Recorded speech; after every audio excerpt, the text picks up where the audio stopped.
అండి అందరికీ, welcome to my channel. ఈరోజు నా స్టైల్లో దోశలు ఎలా చేయాలో చేసి చూపిస్తానండి. దానికోసం ముందుగా 7-8 అవర్స్ మీరు 1 కప్పు మినపప్పు, 2 కప్పుల బియ్యాన్ని నానబెట్టి ఉంచుకోవాలండి. ఈ కప్పుతో నేను వేసుకున్నానండి. పప్పు బాగా నానిపోయిందండి. ఇప్పుడు నేను ఈ గ్రైండర్లో వేసి చూపిస్తానండి మీకు. ఇది చిన్న గ్రైండర్ అండి, ఇందులో వేసి నేను మీకు చూపిస్తాను. పప్పుని గ్రైండర్లో వేస్తానండి. ఇప్పుడు మీకు ఇది ఆన్ చేసి చూపిస్తానండి మీకు.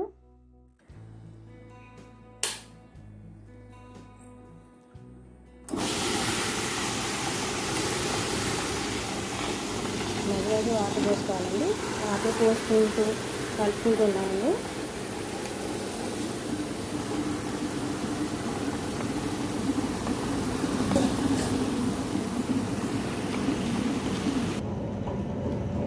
దోశలోకి చట్నీ కోసం అండి కొబ్బరి, కొన్ని పుట్నాలు, ఉప్పు, తగినంత ఉప్పు, కొంచెం చింతపండు, పచ్చిమిరపకాయలండి. ఎలా చేయాలో చేసి చూపిస్తానండి చట్నీ మీకు. పచ్చడి కోసం అండి ఇలా ఒక కడాయి తీసుకోవాలండి. ఇందులో ఆయిల్ వేయాలండి. ఆయిల్ హీటెక్కిన తర్వాత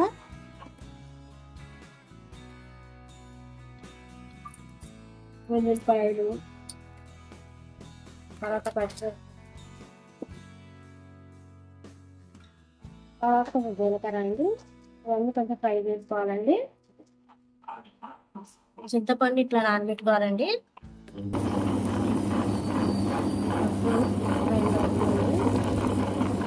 ఇందులో కొంచెం వాటర్ పోసుకోవాలండి.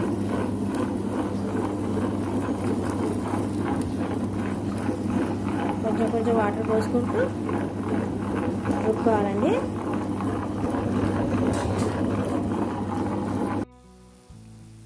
పచ్చడి కోసం ఫ్రై అయిపోయాయండి. పచ్చిమిరపకాయలు, వెల్లుల్లిపాయలు, జీలకర్ర ఫ్రై అయిపోయాయండి. ఇప్పుడు పచ్చడి చూపిస్తానండి మీకు పెట్టి. ముందుగా ఒక మిక్సీ జార్లోకి ఇట్లా ఫ్రై చేసిన పచ్చిమిరపకాయలు, వెల్లుల్లిపాయలు, జీలకర్ర వేసుకోవాలండి. ఫస్ట్ ఇదైతే గ్రైండ్ చేసుకోవాలండి. పచ్చిమిరపకాయ ఫ్రై అయిపోయాయండి. ఇందులోకి కట్ చేసుకున్న కొబ్బరికాయలు,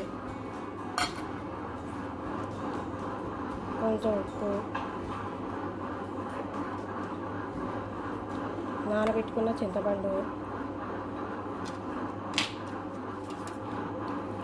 కొన్ని పుట్నాలండి,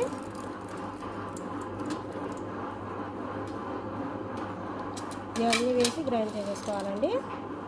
మెత్తగా పేస్ట్ లాగా వాటర్ పోసుకుంటూ గ్రైండ్ చేసుకోవాలండి. అదే పచ్చడి అయిపోయిందండి చట్నీ. ఇది తాలింపు కోసం జీలకర్ర, ఆవాలు, కొంచెం కరివేపాకు అవన్నీ ఎండుమిరపకాయలండి. ఇది ఫ్రై చేసి అందులో వేసుకోవాలండి.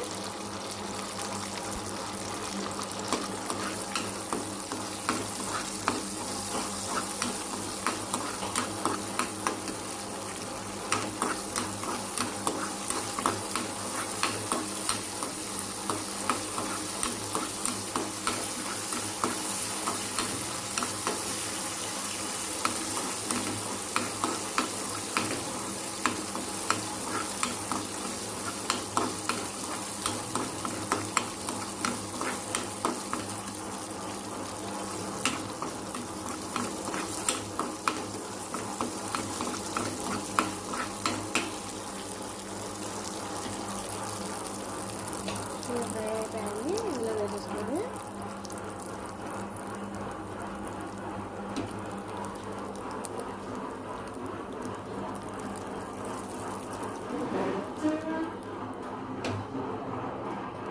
అంతేనండి. చట్నీ ప్రాసెస్ అయిపోయిందండి. అవుతుందండి, దోశ పిండి ఇంకా అవుతుందండి.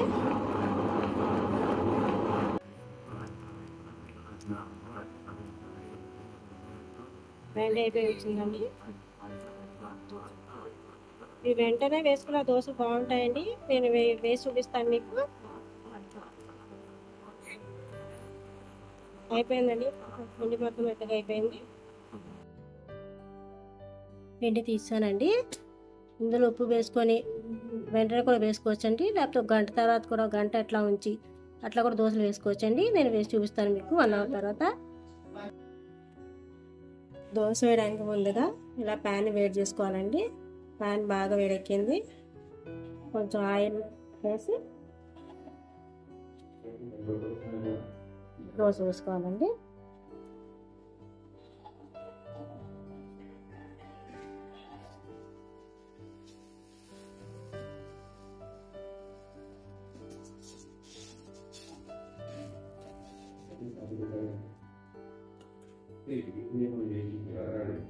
దీని మీద కూడా కొంచెం ఆయిల్ వేసుకోవాలండి.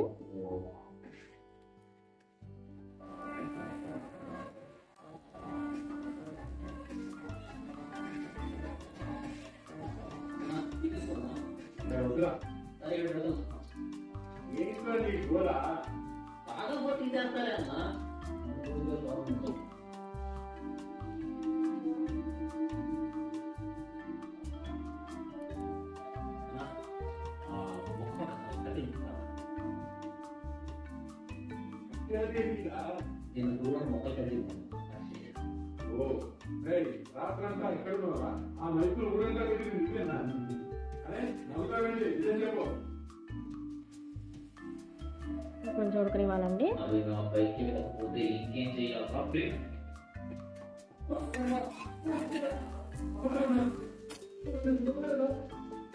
ఇలా రెండో సైడ్ కూడా కాడుకోవాలండి. సెకండ్ సైడ్ కూడా అయిపోయిందండి. ఇంతేనండి,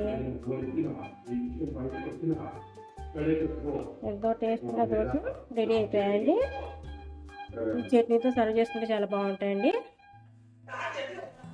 ఇంతేనండి, చట్నీతో సర్వ్ చేసుకుంటే చాలా బాగుంటాయండి దోశలు. నా వీడియో కనుక మీకు నచ్చినట్లయితే లైక్ చేయండి, షేర్ చేయండి, సబ్స్క్రైబ్ చేయండి. థ్యాంక్స్ ఫర్ వాచింగ్ అండి.